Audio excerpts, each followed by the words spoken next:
Hello, everyone. Welcome to the Road to Recovery podcast. This podcast is a platform for education, discussion, and conversations on mental health. I'm your host, Amira Shah, and in this podcast, you'll get to know more about the therapeutic process, insight into life from the perspective of the psyche, and also join me in exploring current issues with other practitioners. I specialize in grief, but I'm always interested in learning about the human experience of the mind, heart, and spirit. So join me on this journey of in-depth learning about ourselves and the world we live in.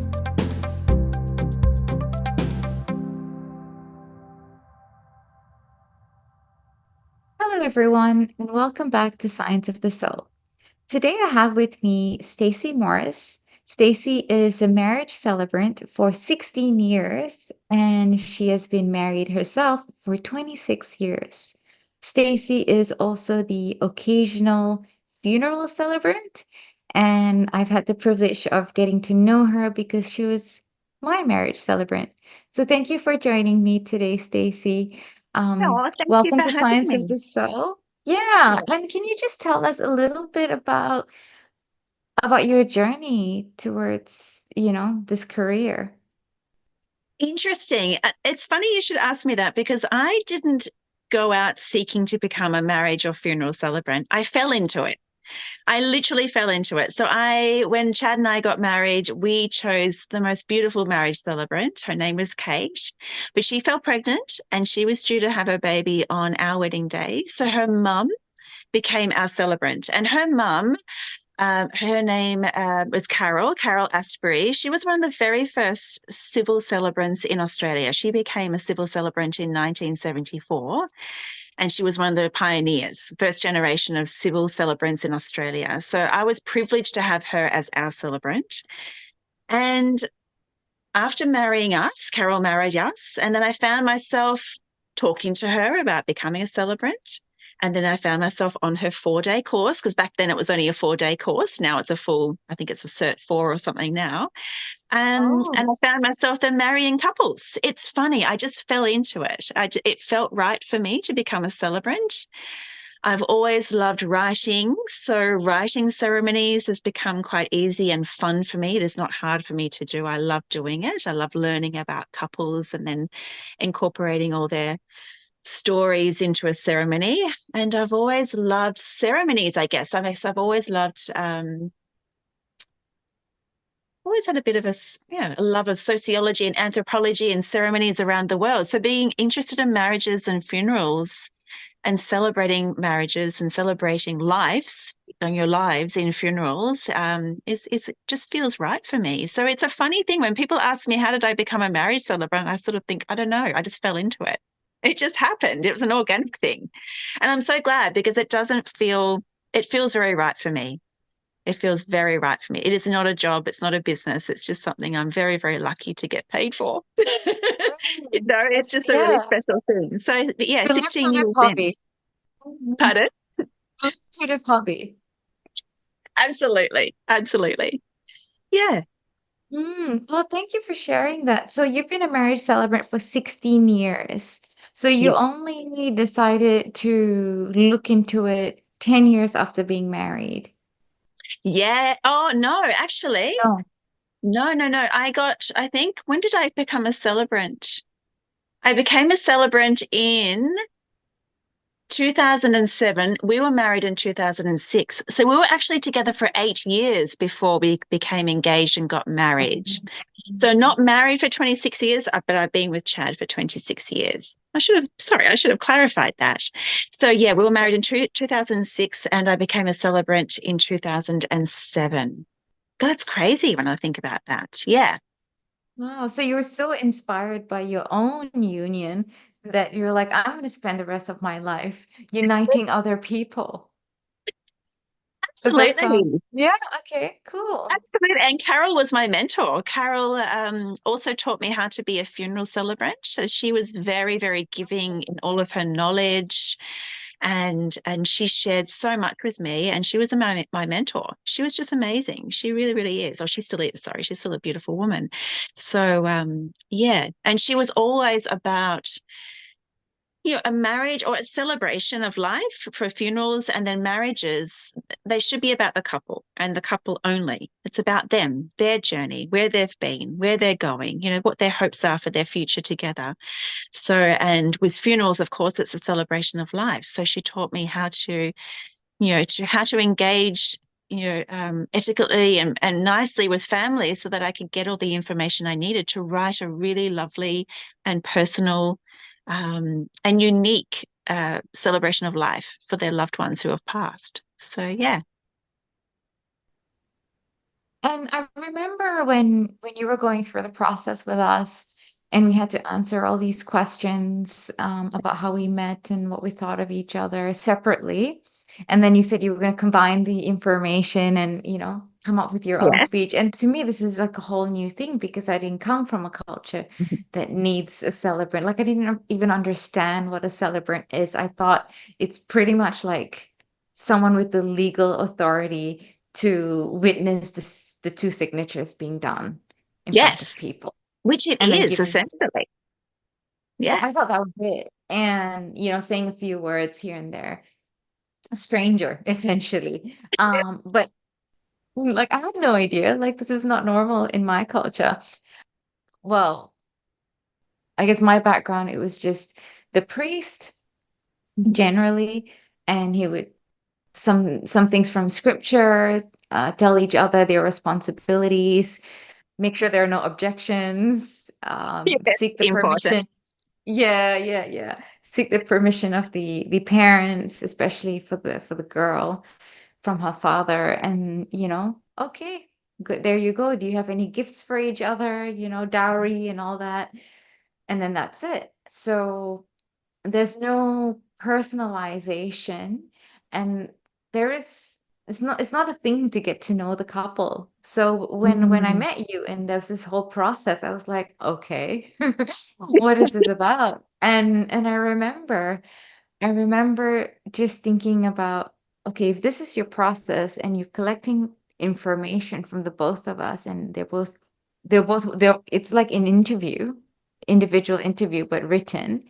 So Yeah. I'm like, so you're doing qualitative research. You're pulling out similar themes and themes that are opposing each other, and then you synthesizing that, and then you are putting them in your own words, still using quoting us at the same Yeah. time so that our voices are in it. So you're really doing qualitative analysis Yeah. because I've been doing this for like 3 years. Like this is wild. This is your job. But the My job. topic is just way better and it's much shorter. It is. And you made me sound so smart then. But no, it's It's hard to do. You have to go through it over and over again to get the sense and the meaning from each person. I almost said participant there. Each each party of the marrying couple, and then try and see where it aligns, where it doesn't align, and how you're gonna reconstruct this whole thing. And in my head, I'm like literature review maybe, or analysis maybe, in a way that makes sense without detracting their voice. yes. Yes. I'm not And repeating what they're saying. yeah, yeah, yeah. Oh, well, I Yeah. think I did, because some of the things you said were so fabulous, I couldn't reword them. So, but absolutely, absolutely. And it has to be in the couple's voice. You hit the nail on the head there. It has to be. All I am is pretty much the messenger. I am there to marry you by common law. Absolutely. That is my job. But I feel that your marriage is so much more than common law. You're not just coming together to sign some paperwork. Your marriage, you came to that day with a journey behind you, and you have a journey ahead of you too. So I want to know about that journey behind you. What led you both as individuals to walk this common path together? What brought you to this very day where you're standing with me today to be married? What made you think that this is what we're going to do for the rest of my life? I'm going to be with this person. So I want to know all those little nitty gritty things about each of you. And I want to know about the quirks. I want to know about the things that you love about each other, but I also want to know about the things you don't like so much about each other, because sometimes I feel that's the spice of marriage too. You know, that acceptance of one another, despite having things like, for instance, my husband, God forbid, he leaves his socks bloody everywhere. I'm going to have to deal with that for a lifetime, but that's what I love about him too. That's his thing. You know, when I'm old and grey and I'm 90 years old, I'll go, oh my God, Chad's left his socks around again. But God, I love him for it. You know, so all those little quirks yeah, I love it. And I do love what I do. I love getting to know my couples that I really connect with, because I feel I only really marry couples that I connect with, because that's really important too. There has to be a connection between the celebrant and the couple. There really, So really does. in the therapeutic profession, we are also told like we can turn away clients that we don't click with, or we don't feel that we're the best therapist for that person. Like, say, for example, I don't take on clients with addiction problems because I know I'm not the best person for them. Mm. I'm not trained in the area, and I know what it looks like and how it manifests theoretically, but I have no lived experience. So I might fall short in the actual experience type of empathy as Mm. well. Yeah. So, so I'm just like, these are the kind of clients I'll have to say, I'm so sorry. Perhaps I know someone that I can refer, you to, who might be better suited to assist you. So do you have that? Does it happen for you? Do you say, no? There are couples because I always meet my couples first before they book me. It's really important. I find this connection is super important. I feel that, so when I meet a couple, and I think I did meet you guys on Zoom first, didn't I? Yeah, I did. I would Yeah, have. yeah. Yeah, yeah. So I always meet my couples, and when I wrap up that particular initial conversation, or that initial chat, I always say to them, look, please go away, meet at three celebrants, because we're all very different. And, Mhm. if you feel I'm the right celebrant for you, then, email me and get back to me. There's I find that when couples look on my website, they look on my social media accounts, they'll get a feel for my vibe. They'll get a feel for who I might be. I'm quite casual, I'm quite down to earth, I'm quite friendly, obviously. And they may like to reach out to me. So I find that 9 times out of 10 of my couples that I meet will book me, and I feel a connection with them. I feel that, yes, definitely, I would love to marry this couple. I just feel I get excited when I'm with them. I'm like, oh my God, I want to be part of their wedding day, because I feel like we'll have fun. I feel like that they're just we have a lot in common. There's a lot of underlining common traits and things like that, and interests and so forth. Every now and then, though, I will meet a couple where I feel the conversation just doesn't flow as easily, as I just don't feel that I'm the right person for them. I feel that another celebrant will be better for them. And I do have about 7 or 8 cello buddies, as I call them, celly buddies, of friends of mine who are fellow celebrants, who I could think at the top of my head, think, oh, she would be better for them, you know? So Mm. while I won't deter a couple to another celebrant, I and I don't know how I would manage it. I guess if a couple did book me and I felt that I wasn't right for them, because it just seems to happen that every couple that does book me are the ones I want to marry. If you know what I mean? Like, I feel there's a connection there. So Yeah, it's organic. It's an organic selection process that it kind of works itself out in terms of like human does. chemistry. Absolutely. There have been some couples I've met on Zoom where I didn't feel the connection and they didn't book me. So I didn't have to have that conversation, which would be most awkward if I'm Mhm. honest. But yeah, there's definitely times where I felt like, oh, yeah, yeah, I'm not their celebrant. I'm not the right person for them. I don't take it personally, because I feel that every couple should have the right person standing by them, telling their story on their wedding day. It has to be the right person. And how is this different? How is your work different in when you're a celebrant for marriages compared to for funerals? Like, do you give the same questionnaire? Do you do the same interviews, or is there a different process? And how and why and when do people approach you? I know that's a lot of questions. I can repeat that. Blair, if No, you want. that's no trouble at all. No, it makes perfect sense.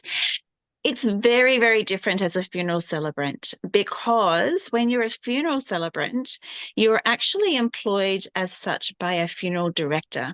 So, as a marriage celebrant, you are running your own business, and couples will approach me. I'll have that process like I did with you. I'll meet with them if they want to book me. Then we catch up in person for a coffee. We go through the process of planning their ceremony, and I get to know them and write their ceremony and da da da da. As a funeral celebrant, a funeral director is in charge of of planning and organizing that funeral. So that funeral director will ring me because they feel I'm the best celebrant for that family. Not for the person, obviously, because they're not here, but for the family. So, for instance, the funeral director I worked with previously would always book me for older people. I don't know why. I love old people. So I would always, and I always loved learning about someone who's lived 90 odd years. They've got a great story to tell. That's So, true. yeah, they've got a fabulous story to tell. And so when I meet that funeral director will ring me and then I contact the family and I arrange a time to go see them and I meet them at their home. I go to them as opposed to a couple marry and will meet me in a coffee shop somewhere. I actually go to the family's home, and I normally get to meet the whole family there. You know, parents, children, well, not parents, but usually the children, the grandchildren, the great grandchildren, if I'm super lucky. And so there's a big round table, and I'm usually sitting there with a whole bunch of strangers. I've never met them before; they've never met me. So the process is a little bit different in that I still ask some questions, but I don't give them the questionnaire. I ask them personally face to face over a cup of tea, a pack of Tim Tams, or something like that. It's a different process. Same, but different. Funerals are a different emotional landscape to a wedding, aren't they? They're totally different. So it has to be, I have to come in with a bit more of a gentle approach. Whereas when I met you, I'm all about, oh my God, it's a wedding. We're all excited. We're all like high vibe. It's high energy. With a funeral, it's a lot more gentle. There's a lot more breathing space. There's a lot more pauses in between sentences and questions. And sometimes I'm grateful for that cup of tea that they make me because I just need to have a cup of tea to sort of just process some of the emotions I'm feeling because Mm. funerals also bring up things for me as well, which is, it's a big thing. Funerals are totally different. Same, but different, if that answers your question. Answers all those questions you asked me. Yeah. Yeah. I mean, I'm thinking about the sameness being like you've got love and life, but at both spectrums. Absolutely. Absolutely. Like I said, most of the funerals I've conducted have been for elderly folk who have lived a full life. So while I'm still talking with and asking questions from a grieving family, um, you know, photo albums will come out, or they'll bring me out their golf clubs, or they'll take me into the garage and show me the car that they just love. They've had for like the last 50 years, because it was their beloved gold flyer, an old Valiant. It just pops into my mind, a golden Valiant that he wouldn't get rid of. Um, it's, you're talking to someone. Oh, hang on, I digress then. You're, yeah, it's a different, you've got to be more gentle. You really do. You're getting into, how do I describe it? It's just different in the fact that it is still rewarding and there is a lot of love. Yeah, a lot of love because they're excited about their loved one, but you can't just go in guns blazing. It has to be a gentle approach. So by the end of the 3 or 4 hours with my consultation with the family who are grieving, there's usually a lot of laughter. There's some tears, but there's lots of loving stories. Some of the stories I hear are just beautiful. And so, we'll all sit there and have a bit of a cry. There'll be some cuddles. There'll be um, there'll be a lot of support, but it is still beautiful. It's still beautiful. So, like a marriage celebrant, it is still rewarding, but on a different level.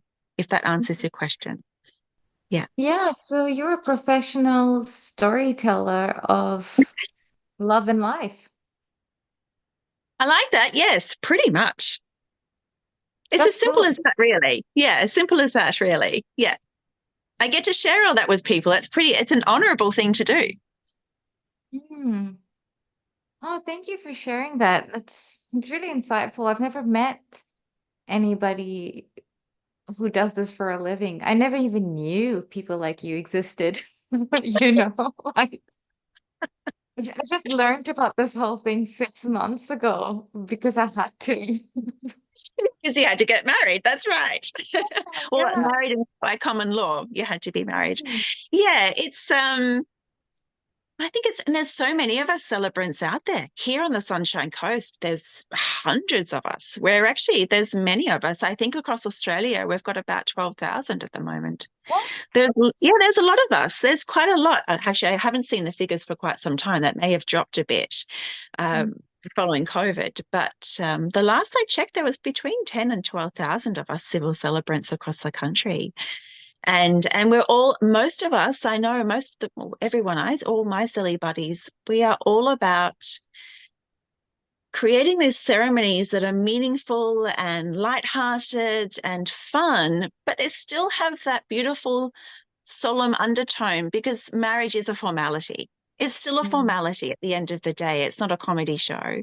So it's still very important that be expressed, that you are still getting married. This is something you're really taking seriously. You know, you're signing legal documentation, but you're also committing to someone essentially for the rest of your life, you know, Mm. but it can still be fun. It can still be heartfelt and lighthearted and relaxed, and we can have an injection of humor here and there so that can be still fun and engaging and give you all the warm feels on your wedding day. So that, yeah, like we did on yours. Yeah, it was Yeah, really fun. It was pretty it was awesome. I good. really enjoyed it. Yeah. The bits and pieces that I remembered. If it wasn't for the wedding video, yeah, probably will have memory gaps. There's so much going on, and there's a lot of chemicals running through your body and your brain, and just everything is new, it's different environment. You're in clothes you can barely move in, or it's just really awkward. Like, you're Oh, yeah. holding things, people look different. I mean, I remember looking into the audience. I'm like, who is that woman in pink? I don't even recognize who is that. And then like I naturally would be like, Joe, who's that? Like, but I can't say that because everyone's staring at us. So like the whole time, part of my just you know part of my mind had this was silently occupied, like, who is that woman in pink? She's so old. I don't know an old woman who would wear such bright pink, like, and she's Caucasian. Like, where did she come from? And also, I had a blocked view, and I didn't see the person that she came with. After that, everything made sense. But the whole ceremony, I'm like, who is that woman? Why is she smiling at me? Who is she? Like, I'm getting creeped out. And meanwhile, you're saying all these beautiful things. I've got like one ear here, one ear there. I'm looking at Joe, but at the back of my mind, there are other things happening. So, Yeah. I It's digress. huge. My point is recorded people who haven't got it. Right. Yeah. And that's another thing that I do love to do is make my couples feel relaxed because yeah, it is so overwhelming, isn't it? I remember my wedding day, I have gaps as well. And if it wasn't Mhm. for the video, I'd be thinking, oh gosh, what happened then? Oh, when did that happen? Why? Hang on, where was I? So a lot of things as a celebrant is I'm always telling my couples to find those pockets of time where they can just breathe and absorb what they can and be in that moment because it flies by. It really flies by. And I remember you walking down down that beautiful boardwalk and looking at you and going, oh my God, you looked absolutely stunning. But you did look like a deer in headlights because there is so much going on. There is so much going on. And that's why I chose a photographer that I chose for you, beautiful Cindy, because I've worked with Cindy so many times. And Cindy and I work together with the same purpose, and that is to make our couple relax and to feel comfortable enough to sit in that moment and absorb it all, which is super important. So you can recognize your audience. It's important. But oh my gosh, I remember my cheeks hurting from smiling so much. And I do remember you at the end of the ceremony, I think I'm not sure where it was, but I remember you pointing at that lovely lady in pink and going, "Oh my God." And you did remember who she was. That was funny. Yeah, yeah. It took forever for me to catch on until I saw the guy next to her. I'm like, oh my God, yes, I know who you are. Yeah. But like just going back to the seriousness or the solemn nature of the union. I Mm, was just wondering if you could say a few things on the sanctity of marriage and how it plays out psychologically. interesting. Elaborate on that question for me just a little further, if you could, please. I guess the sacredness of the union and recognizing that it is a serious thing that we're doing. How does that play out in our minds or in the minds of couples? Because this is an actual ceremony. Everyone is there. This is a social contract that you're Mm, having. It's not only legal, but it's also social, like shit just got real here kind of thing. yeah, Does yeah. that have an impact? Is there a shift psychologically in most people, you think, Mm, when they realize that, there is a ritual and a ceremony to it, fun and games aside, mm, um, like backing interesting. out your turn, like basically changing your mind later, it's going to be a problem. Yeah, absolutely. And that is, like I said, I've been with Chad for 26 years now. And this is so important. I'm so glad you asked this question because I've married hundreds and hundreds and hundreds of couples. And sometimes and I'll be honest, there have been times where I felt that they were just having a wedding. They weren't getting married. They weren't, you're talking about a social contract. It is very important that in front of all your family and friends that you're making this huge declaration of marrying this one person and spending the rest of your life with them and making these lifelong promises, these vows.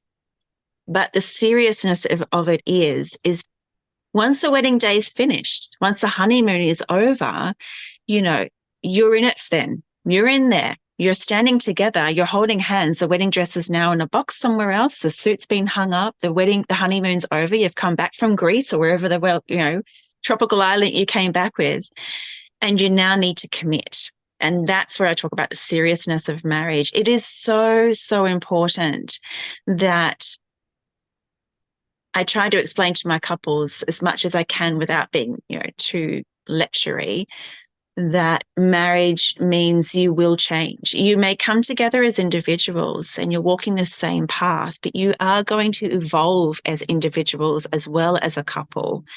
And that evolution as individuals can be heartbreaking.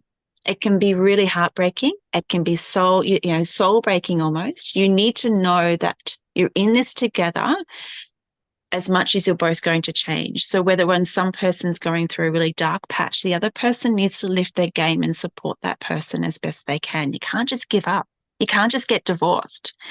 And that's where I feel that it is a sacred thing. This is what you're doing. It's serious. So as much as we're having fun on your wedding day and we're laughing and everyone looks beautiful and everything like that, the next step is huge. It's another 30, 40, maybe 50 years or 60 years of your life. Most of us are getting married in our 30s these days. So it's, 60 years of our lives. Um, are you willing to take that step with that one person only, as you have children, as you become parents together, as you go through different stages of your lives? Because we do, like I said, evolve as individuals. And are you prepared to change with your partner and accept your partner's change as well?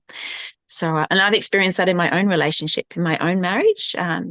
Chad was only 18 and I was 21 when we got together. So now you know how old I am. But in the times we've been together, he and I have both been in dark places at different times, and the other one just stood steadfast by the other.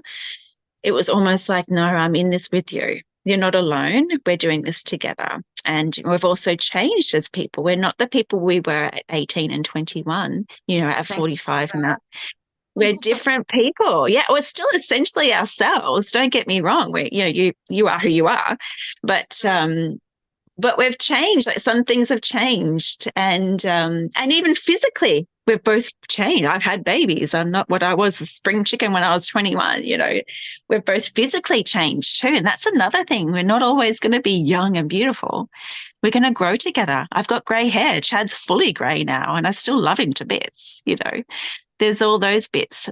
So that's what I'm talking about with marriage being a solemn and very serious thing. on your wedding day, when you make those promises, are you ready to commit to those? Are you ready Mm. to really take hold of those promises and be serious about it? Because, what you're engaging in now, what you're undertaking now is super important. It's not something that you can just throw away in 3 years' time when you're bored of it, or you can't be bothered, or the arguments are just too much and I can't deal. That's it. Let's just get a divorce. You need to fight through that, and really fight through it. Some people just may not get through that, but I feel if you fight for it, then it's so worth the journey.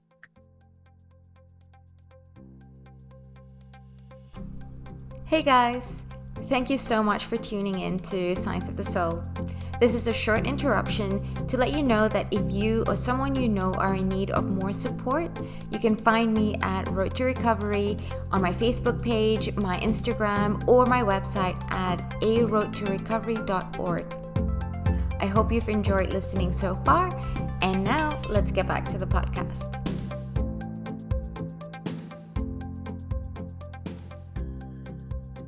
And I think I mentioned this during my vows, is growing pains. The Yeah. fact that, when we're in transition, when external environment or even like internal environment, like if our body is changing or we've got like an illness we're dealing with, that changes us, and then the other person has to kind of roll with it as well. And Mm. that happens at different times. Like you say, one might be going through change and then the other one gets forced into change and things like that. Or maybe some of them, some people or some parties at some point in their relationship, one might be extremely resistant to change. And then the other one is changing or evolving. I mean, I've had that experience previously where, there's a lot of growth for me, and then my partner at the time was just stagnant. Mm. And I'm just like, I feel like I'm being held behind, and so it's interesting. It's interesting at I mean, maybe you can speak to this. When do you think people choose to commit to each other? um and is there a difference between like that naive decision, making that decision from a naive predisposition, or making that decision from a more mature predisposition? That's interesting. When do we choose to commit? So you mean even before the wedding day, after the wedding day, or on the wedding day? I think you're always choosing to commit. That's a decision that I Mm, think, even I'm still doing it now. I wake up every day at the end of the day, for instance, Chad comes home from work in a really foul mood. I could very easily go, well, up your bum, I'm out of here. But in that very moment, I choose to commit to him and just stand by him and say, okay, babe, what's going on? I think a choice to commit is evolve. It just keeps going. That is continuous, isn't it? I just love mm, everything about him. He is my best friend. He is my soulmate. He is my we talked about this before. My lover. He's everything. And I mm, choose to make that conscious decision to continuously walk by his side as his partner through thick mm, and thin, through all the ugly, through all the good. mm, And parenthood is a big test as well. You can sometimes lose yourselves as parents because you're so both focused on your children that your partnership can really get put on the back burner when you become parents too. So that's another big chapter. When you become parents, that's a chapter that you can separate and then come back again as your children get older, but you can almost forget who the other person was, you know, because you were so focused for about 10 years or so of being parents. And then when you come back together again, and my husband and I did this recently, now that our girls are 13 and 16, Chad and I were sitting on the couch and he looked at me and we had a packet of peanut M&Ms between us and we were watching a horror movie because that's what you do on a Friday night. And he looked at me and he goes, oh, hello, Stace. That's right. That's who you are. I forgot who you are for a while there. And we had a bit of a chuckle because that's a big thing. You can lose yourselves in parenthood or in your jobs even. Some people can get so absorbed in their own careers. So I think we're coming back to that choice to commit is, when you find yourselves again as a couple, Are you willing to still stand by them? Because, you hear about those poor couples who raise their children and then 25 years later, once their children move out of home, they no longer know each other and they divorce. They make that decision to divorce. Whereas I think, again, that choice to commit comes back into it. Like, will they commit to getting to know each other again? So, and, continuing on with their relationship with each other. So, yeah, I think that choice to commit is a continuous one. Mhm. And just thinking about, I guess, the choice to commit to somebody on a daily basis, and which can be very challenging given situations, and like I'm right now, I'm not even going to touch on the topic of like domestic violence. Yeah, We're just going to talk about non-DV relationships and sure. marriages. Um, but in terms of choosing to commit and different types of love and friendship, Hmm. how do you think these would impact someone's mental health when in a marriage? Like, Mm, I mean, we know there are a lot of studies on, the fact that married people are happier and it is a marker for longevity. The longest happiness study was a longitudinal study, is a longitudinal study that started in the 30s. And it was right now the fourth director running the program or the study is Robert Waldinger. hmm. And he basically, they were looking at the kids of the first batch of the Yeah. study from the 30s, and they would all be boomers right now. And the top two determinants of longevity is health and relationships, community, love. Mm, So those are the two things. So yeah, we know the studies, but like I would like to hear your personal experiences and your thoughts mm, in the professional space in terms of friendship within the couple, the different types of love, and the commitment and mental health. mm. How does it all tie in? Yeah, that's a big one to tie in because there's so many little aspects I can go in there. I think friendship, and I was talking about this with a grandmother of a bride only 2 weekends ago at a wedding. How funny you should ask. I asked her, I was walking, as I met her with the bride and I walked her back to her seat before the ceremony started. And her husband had passed. And I said, what was your secret? What was your secret to your marriage then? They were married 60 something years, I think. She just said straight up friendship. She said friendship because she said once all the honeymoon phase is over and you're no longer being intimate as such, if you know what I mean. She said there's nothing more special than walking, down the street, holding hands with your best friend. She said friendship is the basis of a fantastic relationship because you can just either sit together in comfortable silence, or you can have a really nice, easygoing conversation, but your best friend, is always just going to be there. So friendship was important to her. And I tend to agree. Chad and I started off as friends.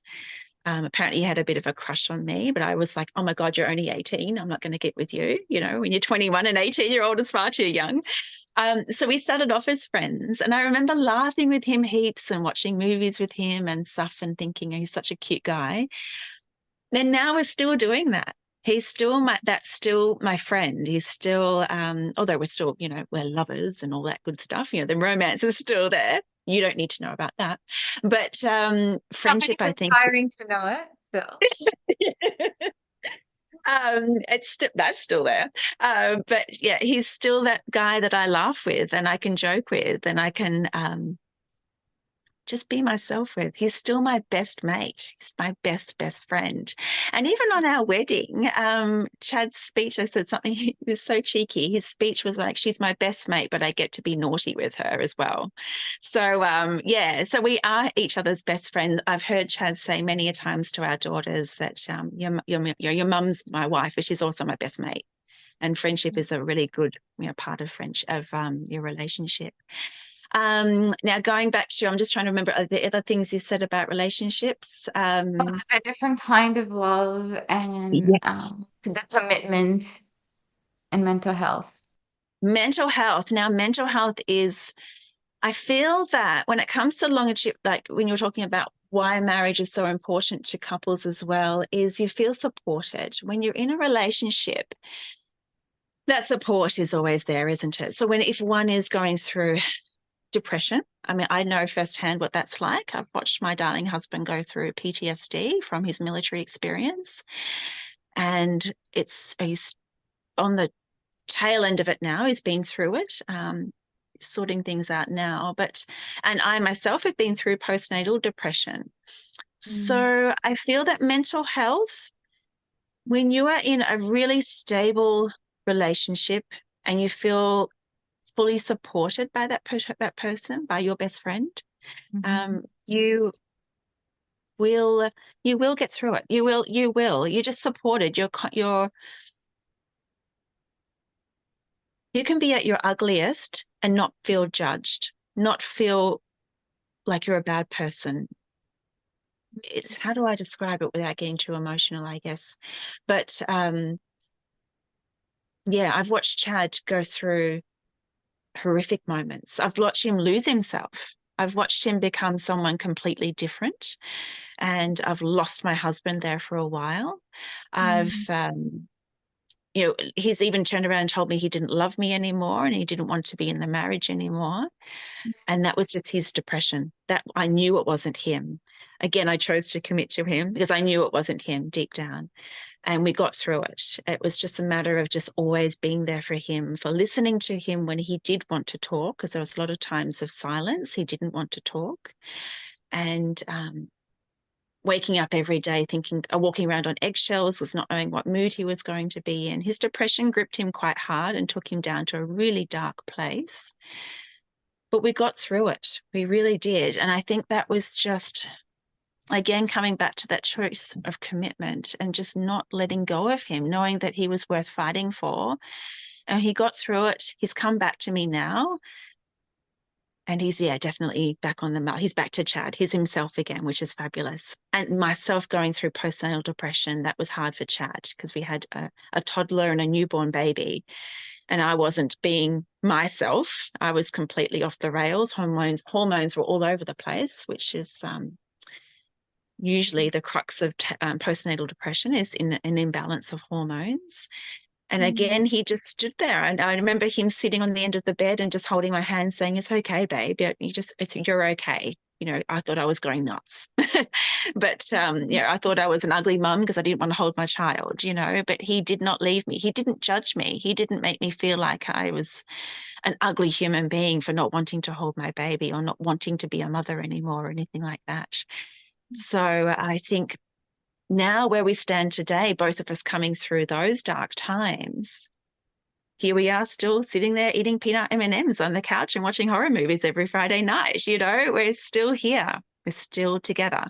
So I feel it's important. I feel a rock solid marriage with your best friend and that choice to commit to each other through thick or thin, ugly and all, is super important. Yeah. Does that answer your question? I hope that does. I feel like I digressed a bit and I didn't want to digress too much, but there's so much more I could say. No, but to be honest, I mean, it's very cohesive and coherent what you've just shared. I mean, to me, it sounds like, and tell me if I'm a bit off or not. Um, y- I guess the foundation is the friendship, and that's where it begins. And the continuation is based on the commitment, Yes. and that it falls heavier on the person who is who is not struggling with mental Yes. health, or basically not going through stress or mental health It can be concerns. very heavy. Yeah. The other person is the one that has to keep choosing to commit and not walking away. um Mm. and Not that giving that up. people take turns. We take turns, and I wonder, like,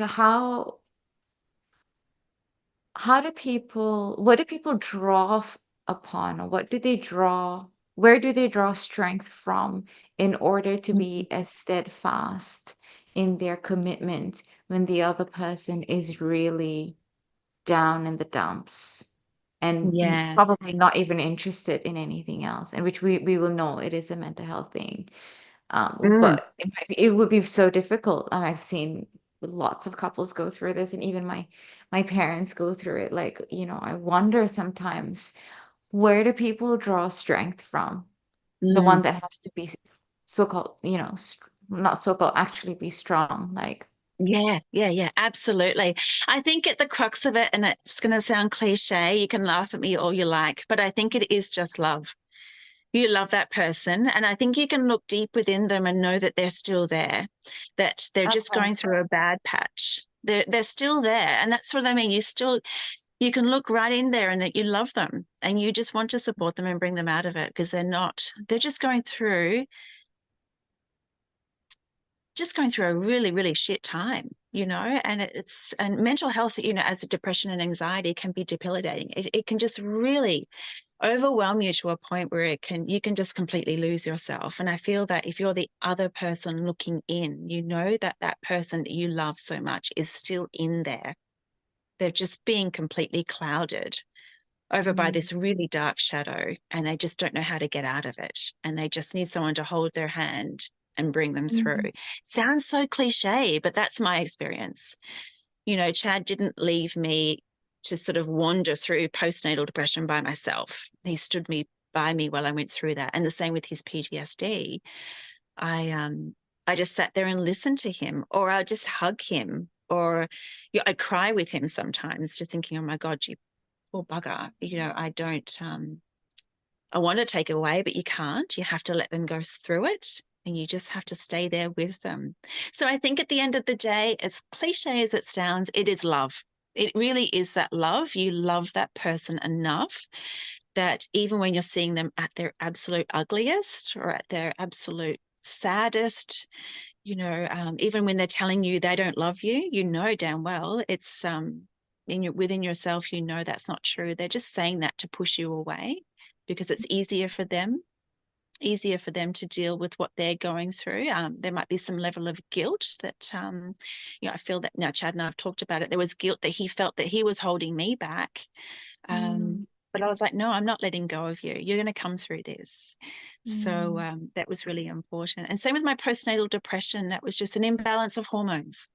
That was just me going through that horrible moment of just having two children very quickly, and yeah, an imbalance of hormones and just not knowing how to deal with all of that. My body was not my own. I didn't know where I was. It was like half the time I was watching from myself from the outside in, and needed to find myself again as a mum, which most mums would understand. I think a lot of mums who have been through postnatal depression, it's about finding yourself again because you lose yourself in nurturing your children. And when you become a mother, you give absolutely everything to your child and you can lose yourself. So you can create distance between yourself and your partner there alone because you're constantly focusing on your child, and your poor husband, he just gets pushed over to the side. So that's mm, another barrier that can come up between you both if you're not careful. If your husband's not willing to sort of go through that with you and step through that with you as parents, that can be quite tough too. Yeah. I could go on and on, but I won't. We haven't got all day. mm. Well, I mean, it sounds like undying support is the fruit of Mm. love and commitment and friendship. It's a kind of support that you would have to give each other in dark times, and kind of have faith that, you will see through it, I guess. Yeah. So Yeah, so faith there's a is lot of, definitely. yeah, like a lot of having faith. And I think perhaps faith in having a faith, it could also provide solace or strength, perhaps, for people who are supporting the other half who is struggling. And um, I wonder, if you can speak to us a little bit about being the supporter and how to continue being the supporter. Um, how did you look after yourself so that you can continue to give, um, Mm, yeah, your family and your husband? Like how did you do that whilst working, raising kids, and that there's no reciprocity when somebody is, in a yeah, dark place. How do that's right. you how do you look after yourself to give yourself that, like, renewed Strength. energy to Yeah. mm, Yeah, absolutely. That is so important. I'm so glad you touched base with that because yeah, because if your cup isn't full, how can you look after everybody else, right? That is so important. I actually tell that to my teenage girls all the time. I said, you've got to look after yourself before you can look after others. Um, I'd say through Chad's darkest times, I'm not going to lie, there were days where I felt I lost myself in it too, because it can be overwhelming. Um, How did I do it? I think see, I love my yoga, as you know. And during my yoga, I can go inwards and do a lot of self-reflection as well. Although I'm not supposed to be, I'm supposed to be, nice and quiet in my mind, but my mind thinks a lot during my poses. So self-reflection, and it's to support Chad, I needed to definitely be at my strongest. And to do that, I know it sounds crazy, but I did a lot of mm, walking without headphones on, just pure silence. mm, And that would help me recharge a little bit. I would also obviously learn about what was going on. Being ex-military myself, I also had that understanding. We've lost a lot of friends to suicide, sadly mm, from PTSD. We know a lot of army commandos as well. Um, so I already had a great level of understanding of PTSD, although I haven't been through it myself. I've seen a lot of people go through military PTSD anyway. mm, So some of my strengths came from that knowledge, having knowledge of it as well, and having an understanding and that compassion from, for instance, Chad's PTSD came from an incident that occurred where I was actually part of as well.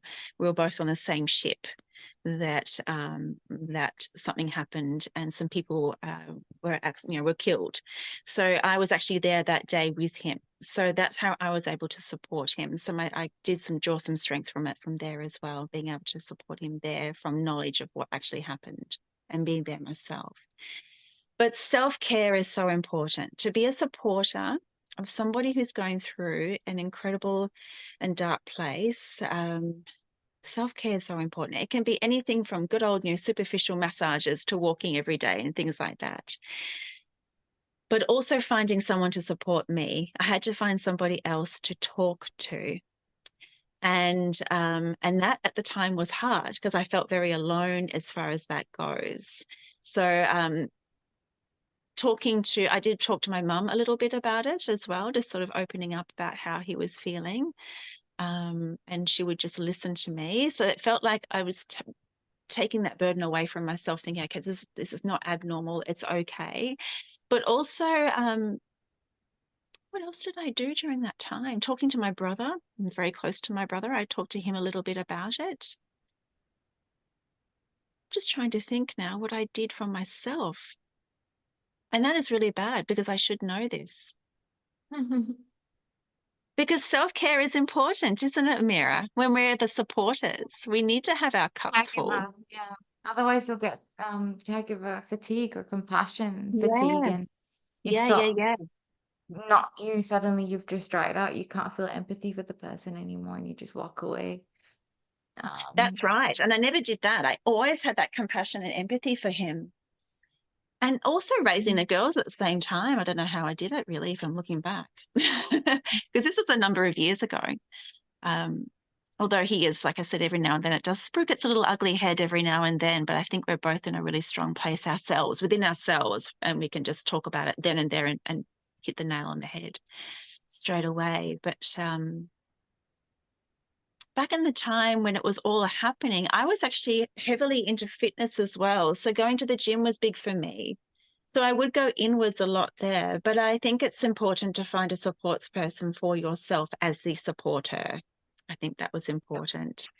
I did have friends that I talked to about things, trusted friends.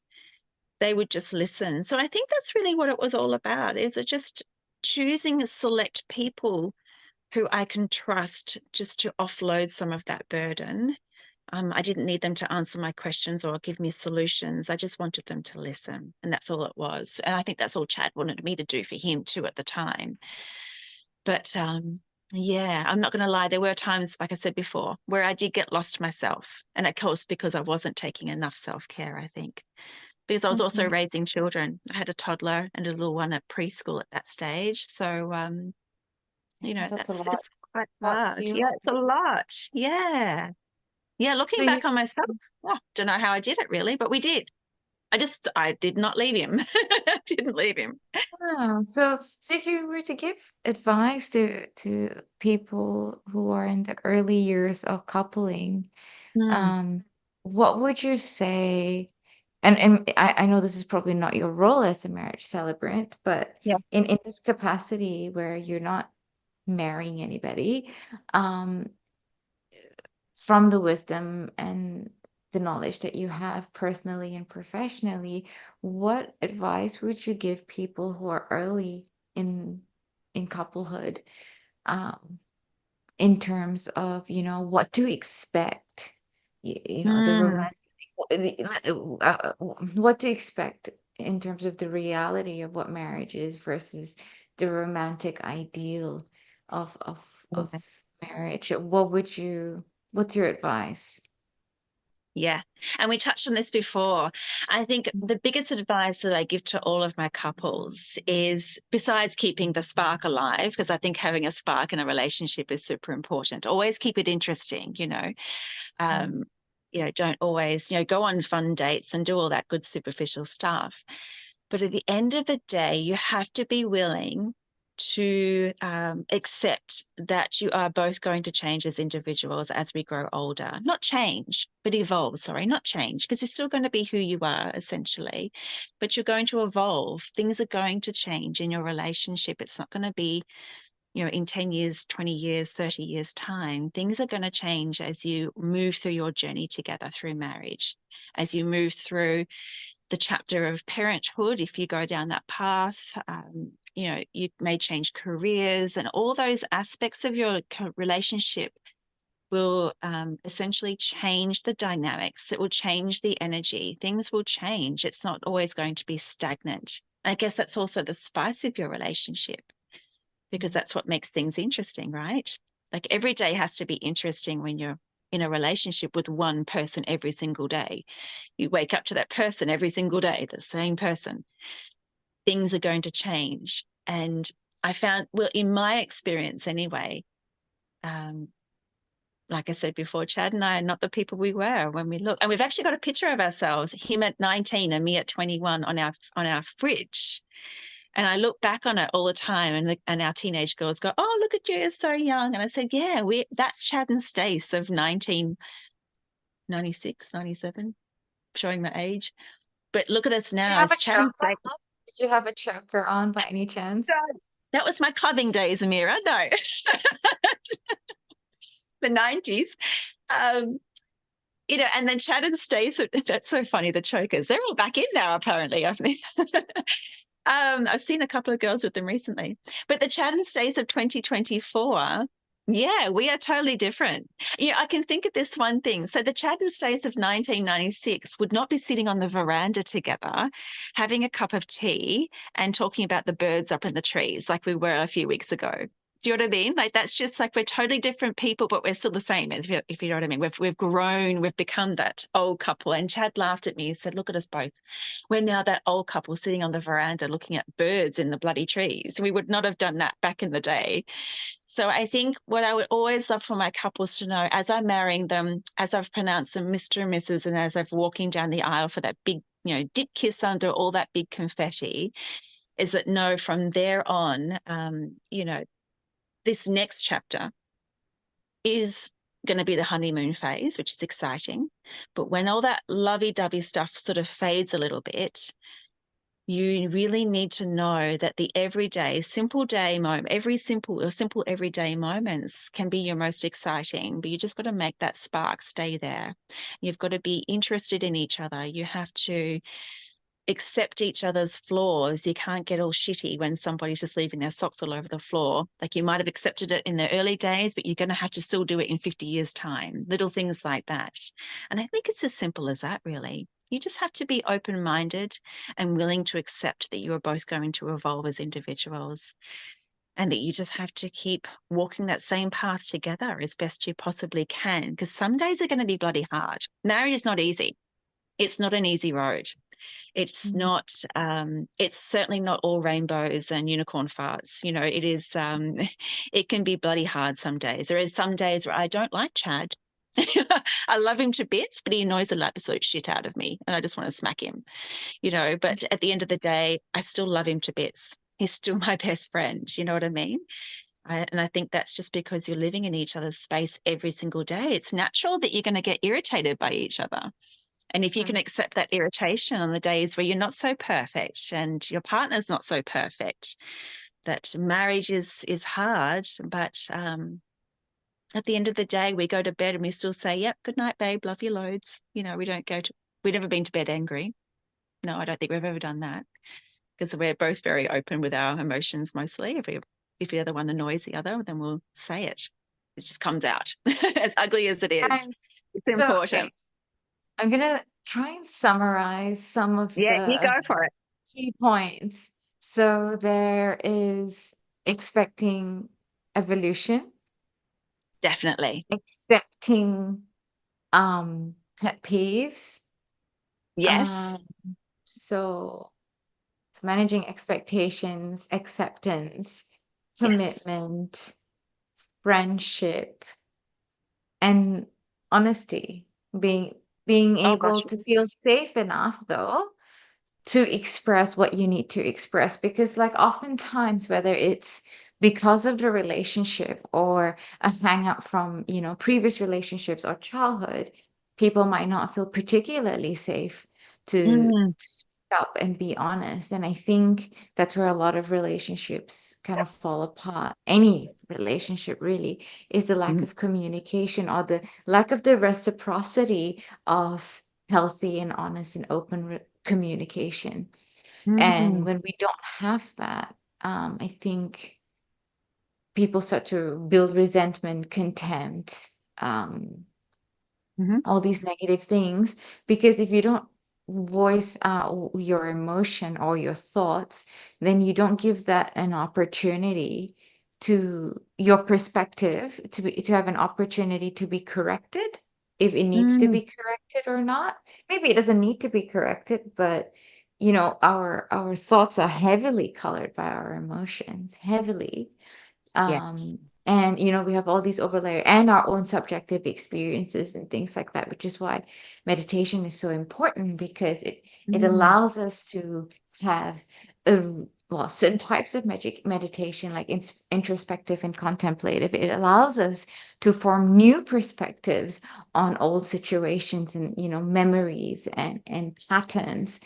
So if we don't have the opportunity, or we don't give ourselves the chance to be honest to ourselves and then to each other, we can't, yeah, we can't address the issue properly.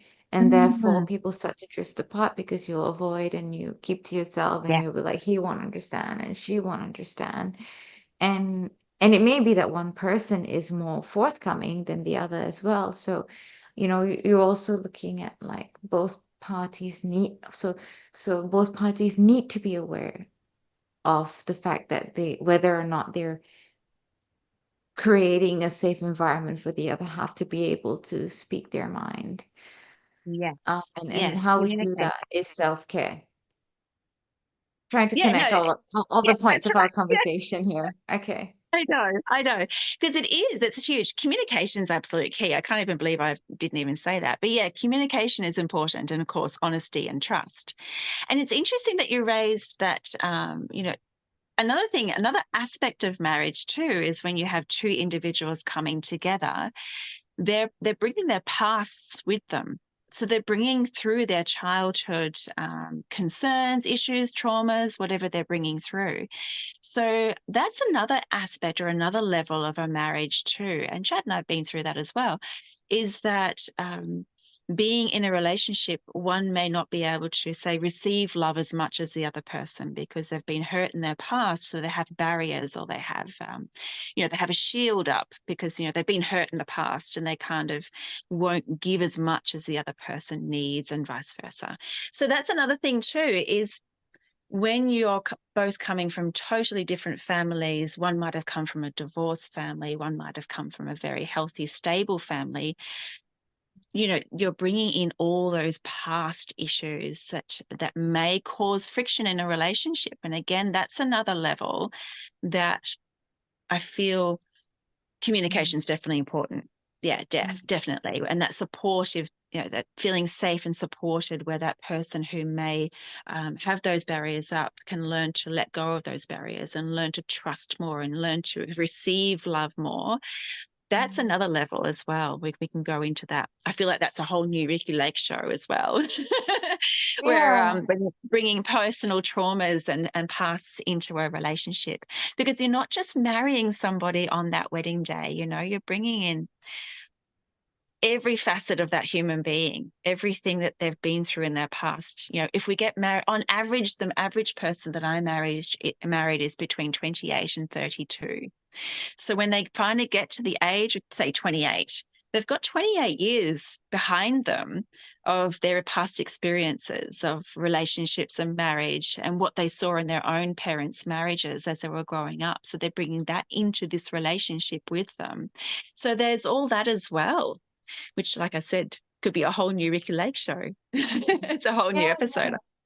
Yeah. definitely. I mean, I'm given my professional background as well, I'm a big purporter for mediation, like having a Mm. mediative sort of person who it doesn't have to be a therapist, but it could be someone respected in the community, an elder, an auntie, an older sibling, somebody that might have to, step in to make the place, the environment, a safe Yeah. environment for both parties to communicate and air their grievances. So I'm a big proponent for that as well. Like sometimes we're not supposed to be able to deal with all the problems in life on our own. Mm. We need to lean on community. We need to lean on friends. We need to, like you said, you had to talk to people about what you were going through to just kind of offload. And Mhm. sometimes our community and our family, relatives, and friends have to play a bit more of an active role, as in like maybe literally helping out when times are dark, or Mhm. coming in to facilitate, and so that it just eases the burden. Like we're not Mhm. supposed to all be able to live in a nucleus family, independent in a vacuum, Yeah. and like just drive around to get our needs and come back home. Like that's just not how life is supposed to be, right? No, So that's there's been, right. yeah, lacking of community in Western civilization, but I feel like there's a resurgence and a renaissance of people wanting to create more of that as well in terms of family systems and couplehood. Like Mhm. people want to live around friends and relatives now because of that sense of community that they maybe did not experience when they were growing up, or maybe that they did experience them when they were growing up. They thought this was really awesome. Like I'm not going to live in isolation.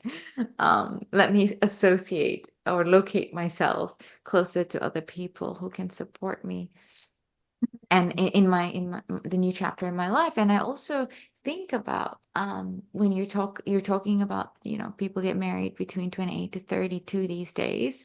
I think about how that's quite different from when maybe a relationship like yourself and Chad's, um there are lots of couples that get together really early in life, and so they grew up together, Yeah. knowing like, not they don't know a life without each other, or an Yeah. adult life without each other. So I have a friend who's been married forever. She's, yeah, about 10 years older than me, but she's been married for like forever. Like, for him, she was the first in his life, first woman Oh, and last wow. woman. And she had one like kind of high school boyfriend, like very innocent, for a few months or a year before she met him. And then that's it. The rest is Hmm. history. And so she was like, I don't know life without him. I just don't, Yeah. I don't know what it looks like.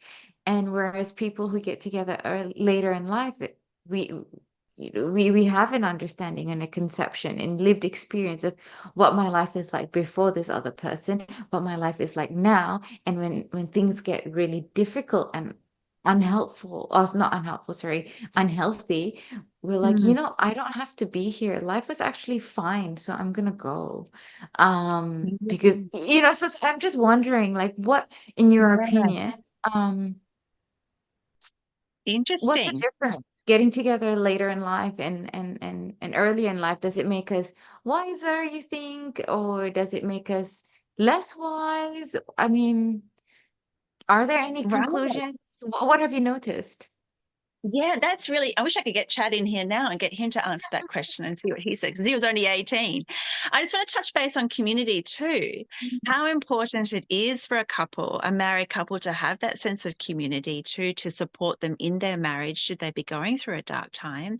Because some people feel that they don't want to disclose, that they want to put on that keeping up with the Joneses facade because they're afraid of failure. So that's another thing too. I feel that some couples will harbor all whatever's going on in their relationship if it's not perfect, because they're so afraid that mum and dad might think that their marriage is failing.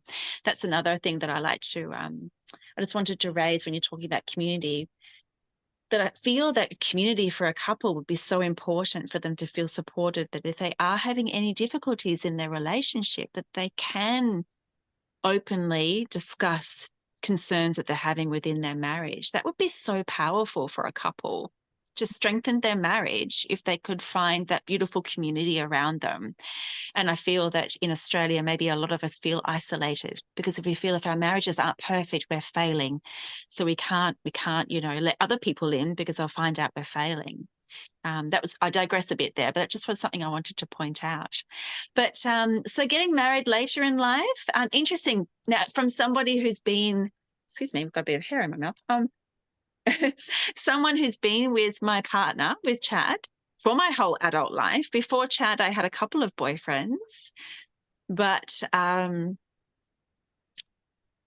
from my experience, I don't know any different. Like you said, your friend doesn't know any different. We've been with our partners for our whole adult life. Now, I have married some couples, high school sweethearts, who have been together since they were 14, 15 years of age. So when I marry them, they're 28, 29, they're in their late 20s, and they've been together since teenage years. And I'd love to know if they're still together in 10 years' time. Like we're just talking the last couple of years that I've married these high school sweethearts. I think I've married about 4 or 5 high school sweethearts. It's been quite prevalent. It's been quite common and quite sweet. And they've been together since they were 14, 15. Now, their stories are all the same. They don't know life without that person, because being with that person feels so right. It feels so natural. They feel like they're just meant to be together, and life is just easy. It just happens naturally and organically. And they've just ridden the ebbs and flows of their relationships together without even thinking second thought. They've just done that. Couples who have been together for the last couple of years, or maybe 2 or 3 years before they get married, well, it's not for me to judge either, because I don't know the real inserts or the inside of a relationship. I only see what they want to project and show me, don't they? So when couples getting married later on after having relationships beforehand, I guess they know what they want and what they don't want after being through all of those relationships beforehand, whereas opposed to somebody like myself or those high school sweethearts. actually, Chad had two girlfriends before me, high school girlfriends, but otherwise I was his first serious girlfriend. Like I said, he was only 18, 19 when we got together. I had a couple of boyfriends before Chad who definitely showed me what I didn't want in a relationship. Yeah, they definitely showed me. And going back to one was very boring. You made me laugh when we were talking about it earlier. One was boring. He just wanted to get married and have kids. I was like, what? No, I want to travel. I want to do Yes. this. You're holding me back, bro. You're gone. Yeah, I don't want to know.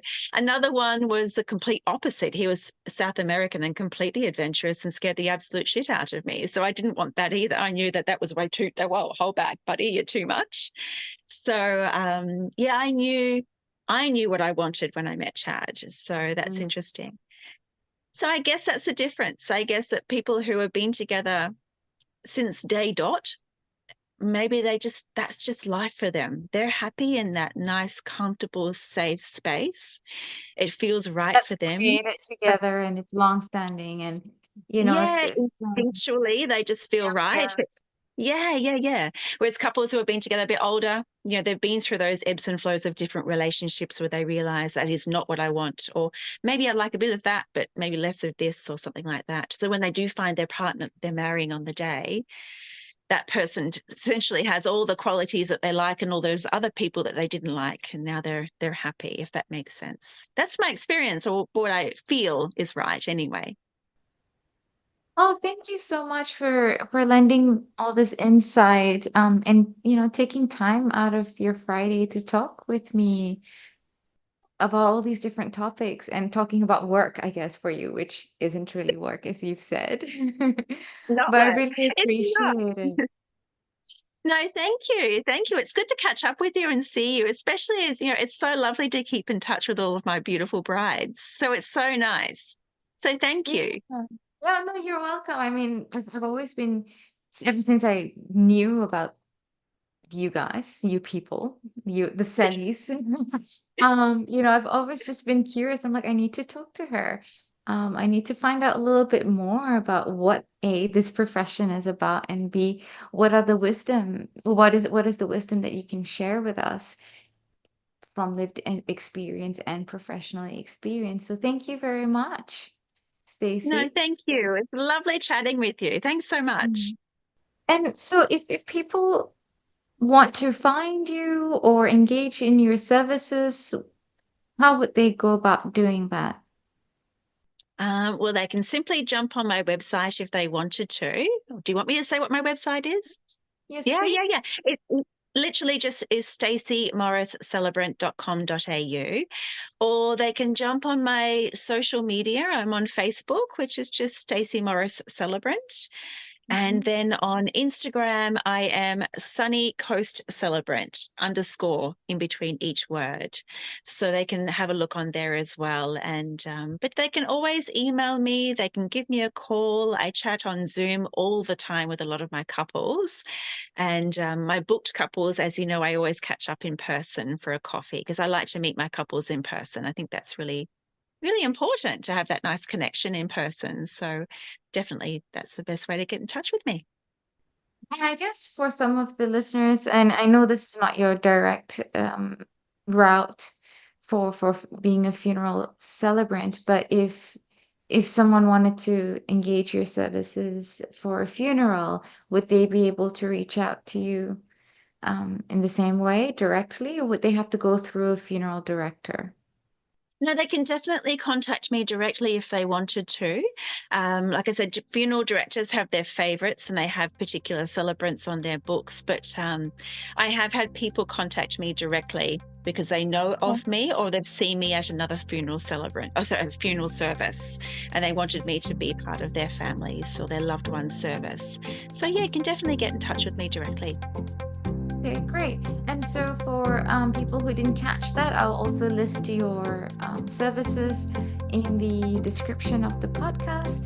And I hope we get to catch up again sometime soon, maybe in person in the future. Oh, I hope so too. Go do a yoga class together. Oh, yeah, definitely. That'll be so fun.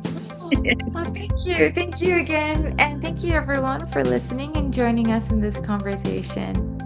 Bye. Thank you. Bye.